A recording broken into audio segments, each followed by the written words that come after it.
In today's we're going to take a look at a Microsoft form on the left here and a SharePoint based form here on the right, both for employee satisfaction survey. In my last video, and I'll put the link up in the right hand corner of the video for this one, and we created this Microsoft form employee satisfaction survey, and we chose it for a very specific reason because a survey is a great way to show the differences between Microsoft Forms and the capabilities of SharePoint Forms, because most of the differences are survey related type questions. And if we go ahead and start, we can see the difference. We have a start screen. We don't have a start screen with a SharePoint based form. If we hit the start now, we'll see some of the questions look very similar in the design, but obviously the themes are a lot different between the two. And then the setup is also a little bit different. Now, if we hit individual contributor, we get questions for the individual. If we hit manager, we'll get the manager questions plus the individual questions. So very similar to how it would work over here. But in today's video, I'm just going to show you the big difference between how these things are set up, the types of information you could put in each one. Now, don't forget to like and subscribe if you like this kind of content. It really does help the channel grow. The goal is to try to get to 1,000 subscribers, hopefully by the end of this year. That's kind of the goal I'm shooting for, is 1,000 subscribers before we hit January. So if you have not subscribed to my channel and you like this kind of content, it really would help the channel grow. Go ahead and click that like and subscribe. Let's go ahead and jump right in.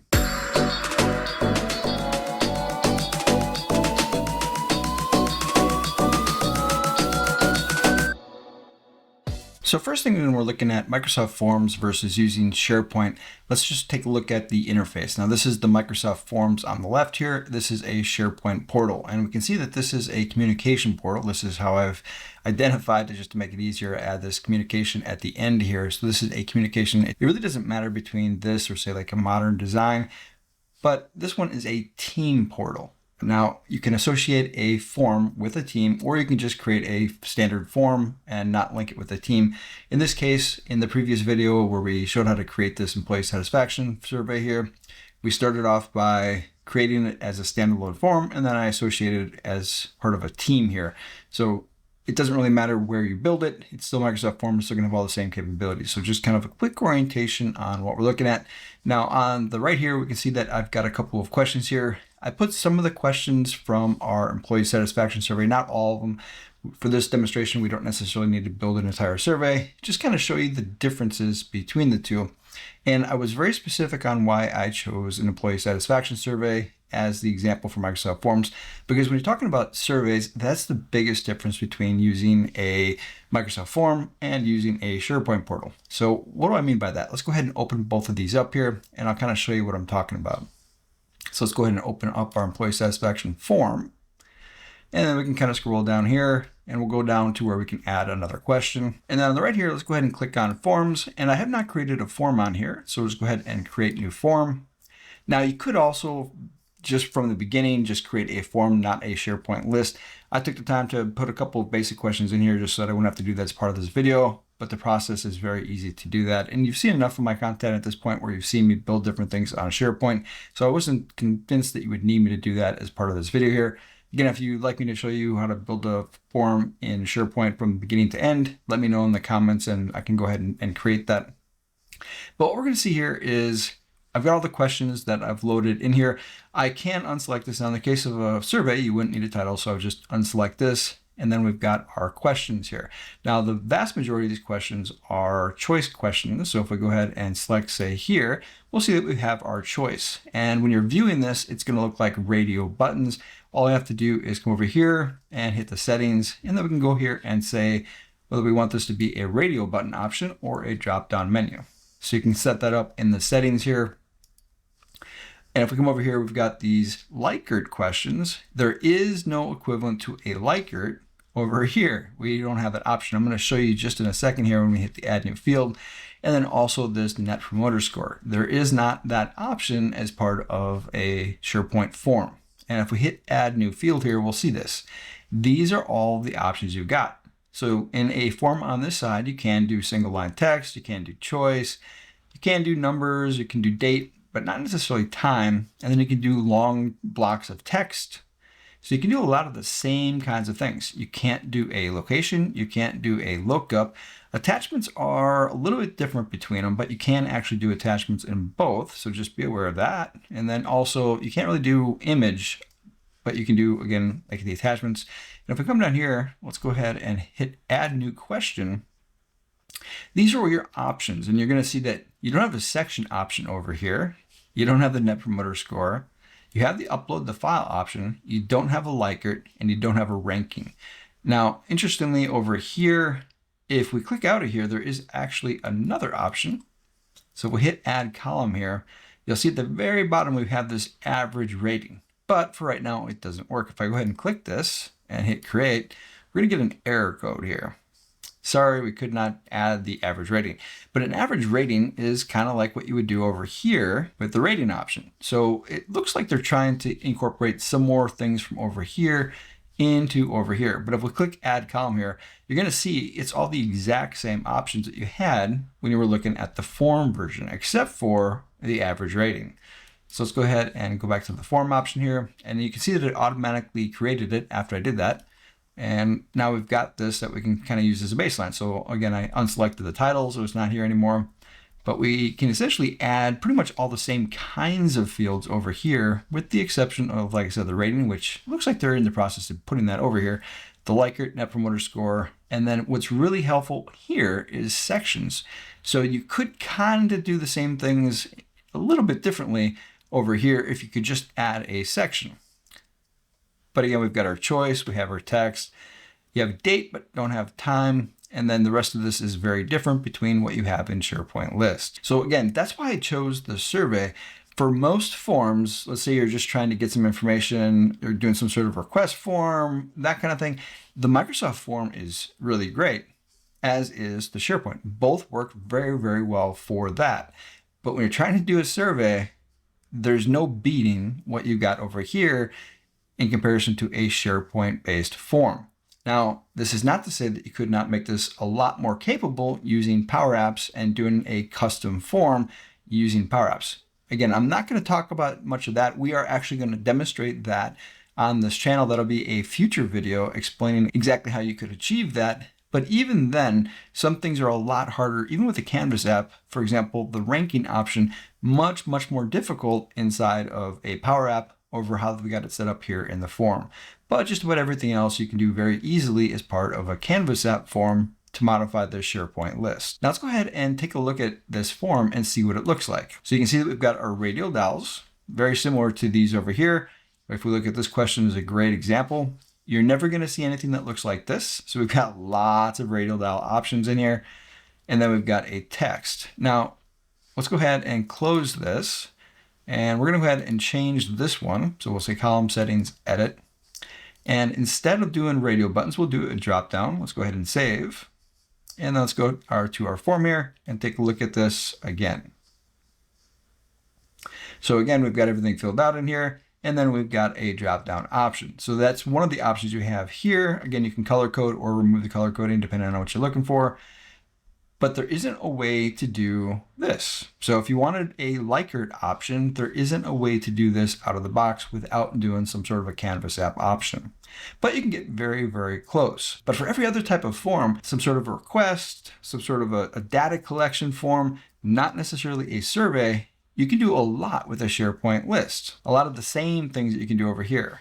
But one of the things you're going to see that's different over here, again, if we hit the preview button, we don't have a start page like this. So if you're trying to do that, you're only going to be able to achieve that with a Microsoft form or a custom build Canvas app where you modify the form. You can create something very similar to this with a Canvas app also. Let's go ahead and hit the back button here. What are some other big differences between using a SharePoint-based form and a Microsoft form?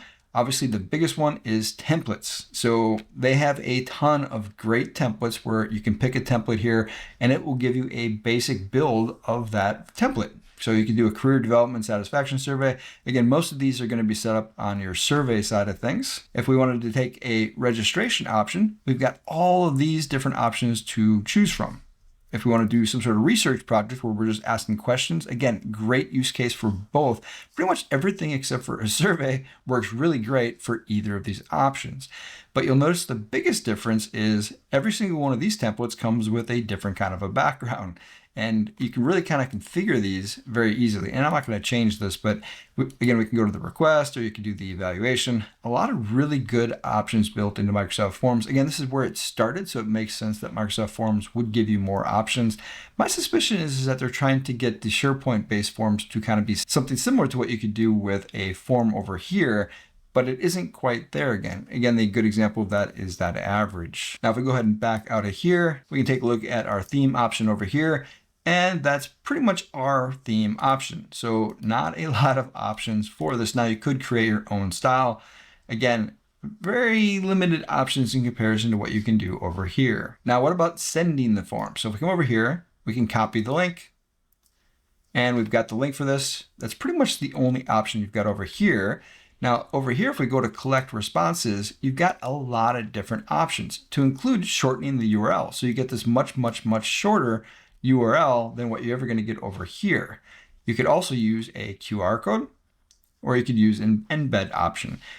Again, really just one option over here. Now you could expand this a little bit, again, using a Canvas app, but you're still not going to be able to shorten the URL as much as you can with the Microsoft form. The other thing you're going to notice is different between the two systems is you've got the anyone can respond. Now, some organizations obviously disable this, so you may not have this option depending on if you're, say, the federal government or if you're in the military or something like that. You may not have the option to do that. Inside of a SharePoint list, it's pretty much anybody that has access to it can complete this, but only inside of your organization. Now, there's some talk about maybe this will be opened up external, but I wouldn't hold my breath for that to be anytime soon. Really, Microsoft Forms is the great tool for that. But as you saw in my last video, if you watched my last video explaining how Microsoft Forms work, it's not really anonymous. So if you decide to try like an anonymous option with Microsoft Forms, it's really not that anonymous. So even though we're not recording the name, we chose not to one response per person, it's really not anonymous. You can go up and look at the version history for the Excel, which is where all of the responses get recorded here. And you can see kind of who did what. And from that, you kind of figure out who did what, even though it does show you that it's anonymous in the actual data. It's not really anonymous. And over here, same issue. It's not really anonymous. Now, there are things you can do to make it a little bit more anonymous using Power Automate. So you could Power Automate, pull Microsoft form entries, and then put them into a SharePoint list. And you're going to be able to make it a little bit more anonymous for the user. And similarly over here, you could use a Canvas app and kind of do the same thing, is pull it from the Canvas app and put it into a SharePoint list and make sure that it's using the credentials of the person that created it or some other way in order to make it more anonymous in terms of the survey. And now I've built that quite a few times. Whenever somebody asks me for the most anonymous approach, I generally use some sort of a Canvas app and then link it to SharePoint. You can kind of make it a little bit more anonymous in doing that. Now for this one over here, we have kind of the same thing here. We've got our individual contributor. We can also do our branching option. So for example, if we come down here, if they fill this question out, maybe the next question is over here. It goes to number 6.